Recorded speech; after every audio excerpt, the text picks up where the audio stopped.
What's happening, family? Dr. Joe here. Hope each of you are well and blessed. Got an interesting story. Hopefully, this is a great lesson for many of you watching this. Met a person who was a male struggling with weight issues. Got a chance to talk to this brother, and in listening to him, his concerns, being obese for a large portion of his life, struggling with losing weight, going from program to program, diet to diet. You guys know the same story that a lot of us have heard.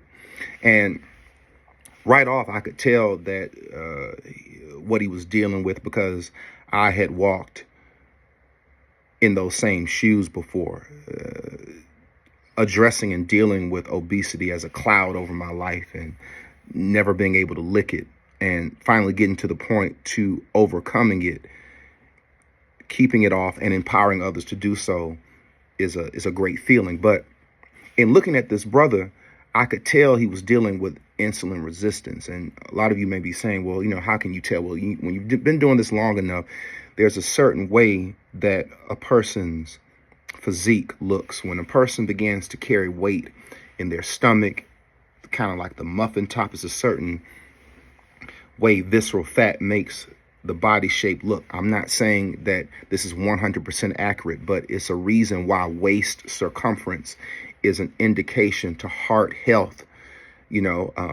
Keeping a flat stomach for we as men is very, very important to testosterone production, hormonal production, libido, erectile dysfunction, and not dealing with those things. But not trying to make this too deep. This is the point that I'm trying to make. A lot of people who are dealing with insulin resistance are individuals who are caught up on what program do I need to take.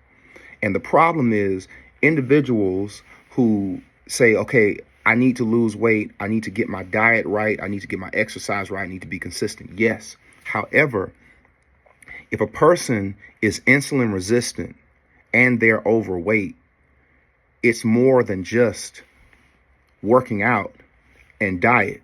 You need to be aware of your insulin resistance, which is basically a metabolic problem. It's either pre-diabetes. Put it this way: insulin resistance is always the precursor to diabetes.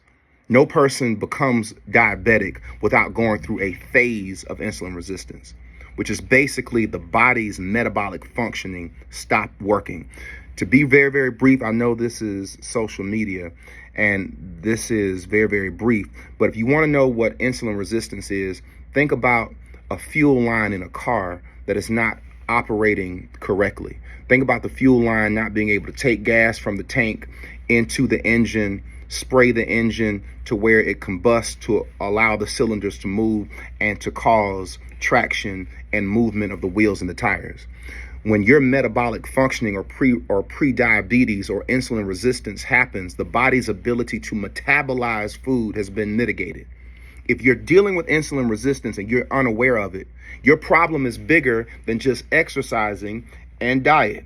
Reason why: if a person's insulin resistance and they start to get into fresh juices, when you're consuming the fresh juice, not understanding your insulin resistance, you are going to lead to your insulin resistance if you're not aware of it. If you're insulin resistant and you go vegan and you start eating grains and corns and beans and breads, that's why a lot of vegans have obesity issues, because it's deeper than just diet and exercise. If you're insulin resistant and you're thumbing through the internet, scouring through the internet, and you see different reels or different programs saying, hey, do this without exercise. You don't have to exercise. The biggest issue of people who are insulin resistant is one of the major components to make you more insulin sensitive, which is the antithesis of insulin resistance, is exercise. Meaning what? If you're dealing with insulin resistance, you have to exercise every day. If you are a diabetic, you have to exercise if you're trying to get off of insulin every day. If you're pre-diabetic, you have to exercise, because that process is what's going to heal the issue. So when the way I approach my teachings and our teachings in the village in the 40-day turn-up is, you have to view every person like they are insulin resistant, even if they're not. When you have people with A1Cs of 5.7s and up, that's called prediabetes, but that's still too high. An A1C needs to be in the low 5s, close to 5 as possible. The lower that number is within a healthy range, the more insulin sensitive you are.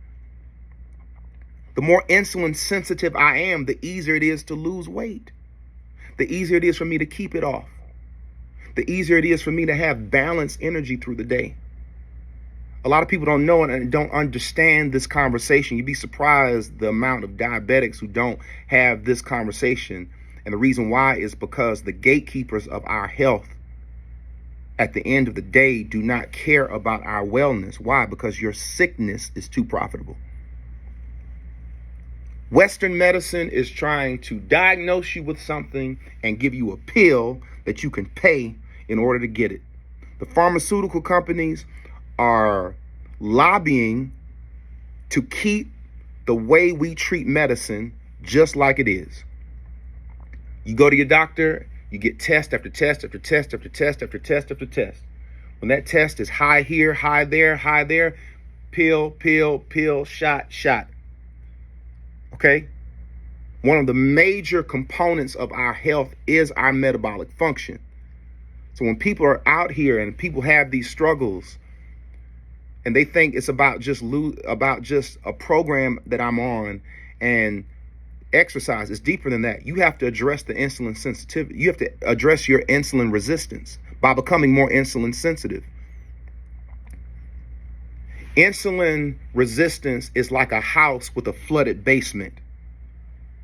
And then the bricks start to chip and the paint starts to fade, and then you fix the bricks and then you paint the outside of the house, but you haven't addressed the flood in the basement. You got to get the water out of the basement. Insulin resistance is when, through mostly consuming refined carbohydrates, breads, pastas, rice, and all the other crap we eat here in America, all right?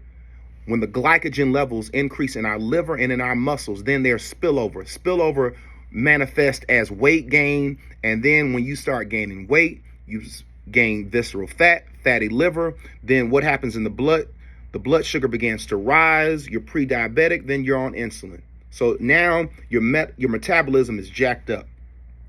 You have to undo that. You have to unsaturate the body through a certain way of living life. That's what we teach when people come through the 40-day turn up. It's deeper than just, oh, I need to eat right and exercise. No, you got to address the insulin resistance, because that's what keeps people in that state to where they can't lose weight and don't know why. When you're insulin resistant, your hormones are not going to be as they need to be. When you're pre-diabetic, you're going to have a lot of ladies going to have thyroid issues, PCOS, reproductive problems. You're going to have men, low libido. Then they're going to go to clinics and get on testosterone and artificially raise their hormonal levels without addressing the most fundamental sickness that most of us have, and that is that we're insulin resistant. You can't fix the house when the basement is flooded. Keep this in mind. I hope you all are well and blessed. Until next time, be well and be blessed. We'll see you on the next one. Peace.